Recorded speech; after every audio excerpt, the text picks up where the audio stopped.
Hi, you're on the Reddit Confessions channel. Stick around, because this story doesn't start the way you think it will. It wasn't the argument over politics. It wasn't the cold turkey or the dry pie. It wasn't even the fact that Dana, my wife of 12 years, accidentally forgot to bring the mashed potatoes, which she knows are my favorite. No, it was the gravy boat, or what was in the gravy boat, I should say. My Aunt Eleanor, in her usual dramatic flair, set it down in front of me and announced, "Everything is made with love this year." Everyone clapped. I didn't. I just stared into the gravy and saw my own reflection, and behind it, Dana's hand, holding Arlo's. Yes, that Arlo. My younger cousin. The one who still calls me EVs like we're 12. The one who once asked me if he could borrow $800 and never paid it back. The one who, apparently, now holds my wife's hand under a table covered in pilgrims, pie, and betrayal. I didn't say a word. I just watched as Dana smiled, took a sip of her wine, and then she looked at me, right in the eye, with that same look people give roadkill on the highway. Pity. Not love. Not even guilt. Just pity. I reached for the gravy boat, but my hand was shaking so much I knocked it over. A wave of hot gravy spilled across the table, dripping into the stuffing and splashing on Dana's silk blouse. And no one blamed me, because no one was looking at me. They were all looking at her. And then at Arlo. In that split second, I saw Eleanor's face drop. My brother blinked like he finally saw it too. But no one said a word. Not one person. I stood up. I didn't say a single thing. I walked past the cranberries, the yams, the traditions, and I left. Now it's been 2 days. My voicemail is full. My family won't stop calling.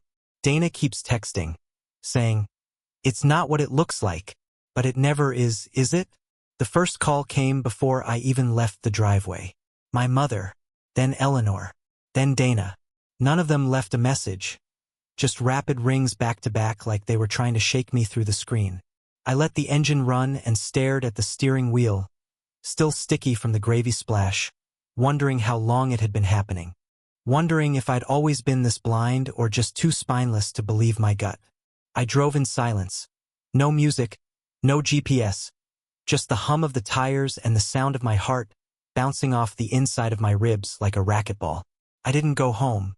I drove past our street, past the gas station where Dana always sends me late at night for ice cream, past the pharmacy where we pretended we were a team during flu seasons. I ended up at a motel 3 towns over, the kind with flickering signs and vending machines from the 90s. Room 8. I paid cash. The woman at the front desk didn't even look up. I sat on the edge of the stiff bed, staring at the faded floral wallpaper, thinking about Arlo's laugh. It wasn't even the laugh itself. It was the fact that she knew it. She knew his laugh, knew how to lean in just close enough to make it private. That doesn't come from one drunken mistake. That comes from time, from familiarity, from repetition. And I started replaying everything. Dana's book club that suddenly switched nights. The strange charge on our bank account labeled South County Diner, a place I've never been. The perfume she started wearing that she said came from a friend's gift basket. I remembered her going quiet every time Arlo's name came up in family conversations. She used to say he was immature, annoying. Now she just smiled and said, "Oh, Arlo's harmless." My phone buzzed again. This time it was my brother, Desmond. The text just said, "Call me, please. You don't know everything." That sent a chill down my spine. What did I know exactly? I replied, "Did you know?" He didn't answer. I turned my phone off after that. Couldn't take it. Not the false concern. Not the excuses, and definitely not Dana's gaslighting messages. One of them even had the audacity to say, "You made this awkward for everyone." I stared at that sentence for so long the words started to blur. Was I crazy? Was I really the problem? Was I ruining Thanksgiving? Or was I just the first one to finally stand up and say, "This isn't normal"? I curled up under the motel's stiff blanket, still wearing my gravy-stained shirt, and for the first time in years, I cried without hiding it. Not from pain exactly, but from something worse, confirmation. The truth, once seen, doesn't unsee itself. The next morning I woke up with a start. Not because of the light, but because of the pounding. Someone was banging on the door. I froze, heart jumping. I didn't move, didn't breathe. For a split second I thought it might be Dana. That she had tracked me down, barged into this no-name motel, ready to spin the truth until it snapped. But it wasn't her. It was the motel manager. "Checkout's at 11, she grunted, shoving a half-folded invoice under the door. No sympathy, no curiosity, just routine.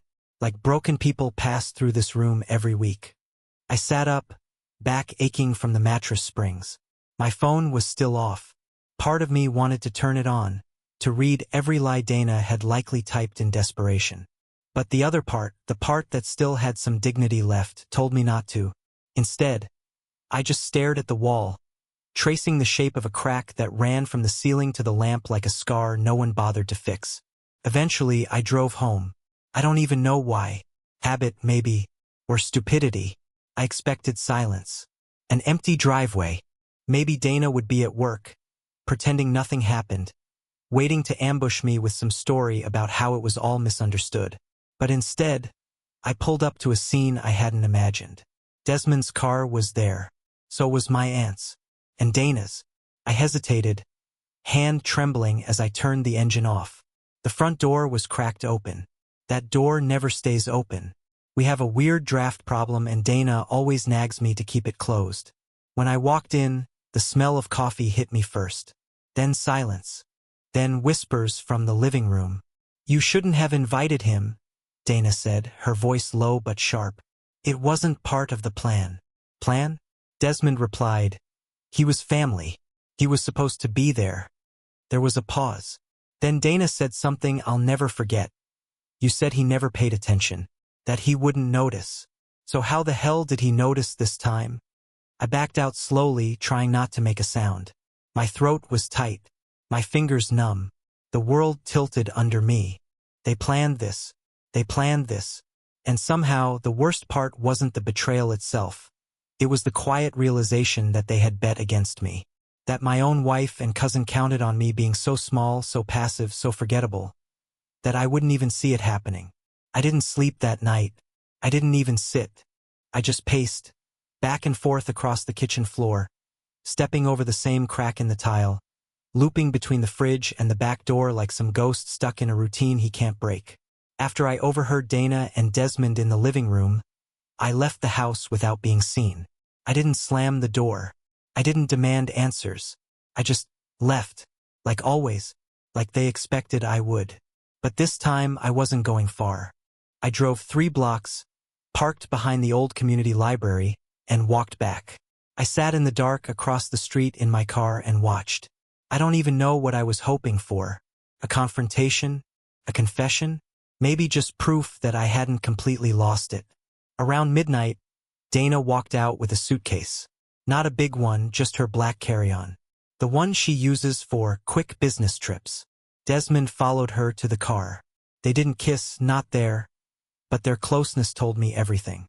She touched his arm before she got in, and he held her gaze too long for it to be innocent. Then she drove off. Desmond stayed behind. And I realized she wasn't staying here anymore. Not for now, at least. I waited until he went inside, then snuck back into the house like some desperate thief. The house felt different. Not just colder, but emptier. Like something had been scooped out while I was gone. I walked upstairs, heart pounding, and checked the closet. A few of Dana's things were gone. Makeup, 3 blouses, her gray heels. Not all of it, but just enough to say, "I'm not really leaving, just disappearing until you calm down."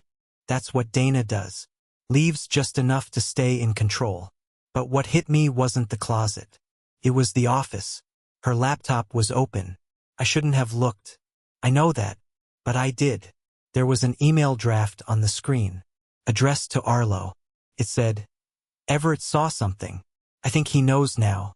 Desmond panicked. "We might need to speed things up." My blood went cold. Speed what up? What were they planning?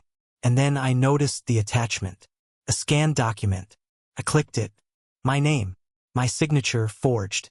It was a power of attorney form. One that gave Dana the right to act on my behalf financially. It had been filled out months ago, and suddenly it all clicked. This wasn't just betrayal of the heart. This was something else. Something planned. I stared at the screen like it had just blinked at me. The fake signature, the cold phrasing of that email, the attachment. It was all too clean, too coordinated. Dana wasn't just cheating.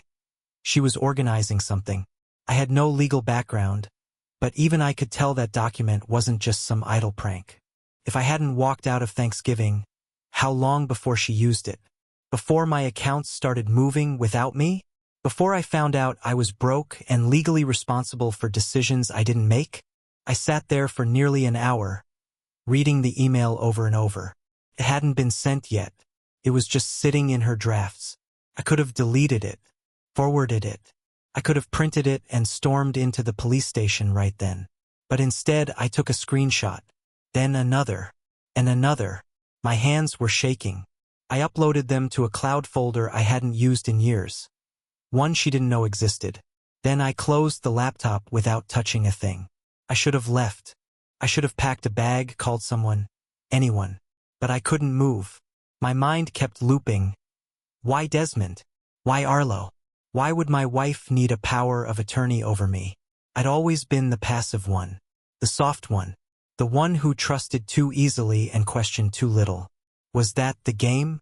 Be just sweet enough to get access and just invisible enough to stay unchallenged? It wasn't until the next morning that I noticed the second red flag. My bank app wouldn't log in. Incorrect credentials, it said, over and over. I tried resetting my password, but it said my recovery email had been changed. I called the support line, and after 45 minutes of hold music and being transferred, I heard the woman say, "I'm sorry, Mr. York, but the primary contact on this account was updated yesterday. You're now listed as secondary." Secondary. On my account. I don't remember what I said to her. I think I mumbled something about a mistake. But my heart knew better. Dana had already started moving the pieces. That forged signature? It wasn't just sitting in a folder for later. She was already using it. I was watching my life being dismantled in real time, and somehow the worst part wasn't the theft. It was the fact that she looked me in the eyes 2 nights ago and still had the nerve to say, "You always overreact to everything." I didn't go to work. I didn't call in either. I just sat on the floor of the bathroom with the lights off, staring at the pattern of the shower curtain like it might whisper a solution. It had sunflowers on it, bright, cheerful things. Dana picked it out during one of our fresh start phases. I remember her saying, "Let's be one of those couples who bounce back." I didn't realize then that she meant bounce back from me. Not with me. My reflection in the mirror looked like someone I didn't recognize. My face was bloated from 2 nights of crying and no sleep. My eyes had that swollen pink look you get from chlorine or heartbreak. I wasn't angry. Not exactly. I was tired. Not just the physical kind. The kind that builds in your bones when you've been doubted, manipulated, and treated like background noise in your own life. Around noon, the doorbell rang. I froze. Then it rang again. I peeked through the side curtain, and for a moment, I thought it was Dana. But it wasn't. It was Arlo. I didn't open the door. Instead, I slid to the floor and listened. He stood there for a while, pacing. Then I heard him mutter something. I pressed my ear to the door. His voice was low, but I caught it. "You weren't supposed to see anything, man. This wasn't part of the deal. You were supposed to just stay small." My blood ran cold. Stay small. Is that how they saw me? A placeholder? Some quiet buffer they could manipulate while they played Monopoly with my life? Arlo knocked again, harder this time. "Just let me explain," he said. Like that would undo the months of deceit and signatures I didn't give. I stayed silent, breath shallow. He stood for another minute, then muttered, "Whatever, man. You always screw things up when you get emotional." And then he left. Screw things up? I used to think I was the problem. That I overfelt things. That I made drama where there was none. But now I see the truth. They counted on that. They used it. Because people like me don't make noise. We don't fight. We vanish quietly into hotel rooms and convince ourselves it's our fault. But maybe I don't want to be that guy anymore. Not today. That night, I didn't sleep again. But I wasn't spiraling this time. I was listening to everything. The silence of the house wasn't peaceful anymore. It was layered with the echoes of what had been said, what had been done, and what was still happening behind my back. I realized something terrifying around 3 a.m. when I found myself scrolling through old texts Dana had sent me last summer. She had already been laying the groundwork. Sweet little things like, "Hey, in case anything ever happens to me, I put you on the account to keep things simple," and "You're such a soft soul. I know you'd never try to control me. That's why I trust you." They were breadcrumbs, not affection, distraction. So I did the only thing I hadn't done yet. I fought the urge to disappear. I turned my phone back on. 96 unread messages. 17 missed calls from Dana. 9 from Desmond. 1 from Arlo. Just a voice note titled, "You're being dramatic." I didn't listen to it. I skipped to the most recent one from my mother. "Everett," she said, her voice shaking. "You need to come to the house. Your name came up in a conversation you weren't supposed to be part of." That's all she said. I threw on yesterday's clothes, got in the car, and drove. Not to my parents, not yet. I went to the law office Dana had mentioned once in passing. "My uncle's friend from college handles all the boring paperwork," she had said when I'd asked about our mortgage last year. I had brushed it off, because that's what I always did. But not today. I sat in the parking lot until it opened, walked in, and said one sentence I never imagined saying in my life. "I need to know if my wife has been using my name on documents I never signed." The woman at the front desk froze. "What's your name again?" she asked. I told her. She stood, walked to the back office, and didn't come back for nearly 10 minutes. When she did, she handed me a thin folder. Inside were photocopies of 5 documents, all with my name, all dated within the last 4 months, all bearing my signature. But one thing caught my eye. Document 3. The handwriting in the witness field. It was Desmond's. He didn't just know. He helped her do it. The folder stayed on the passenger seat the whole drive home. I didn't touch it. I didn't even look at it again. But just knowing it was there, knowing I had proof, gave me something I hadn't felt in a long time. Control. For once, they didn't hold the strings. I did. I walked into the house, expecting chaos. But it was quiet.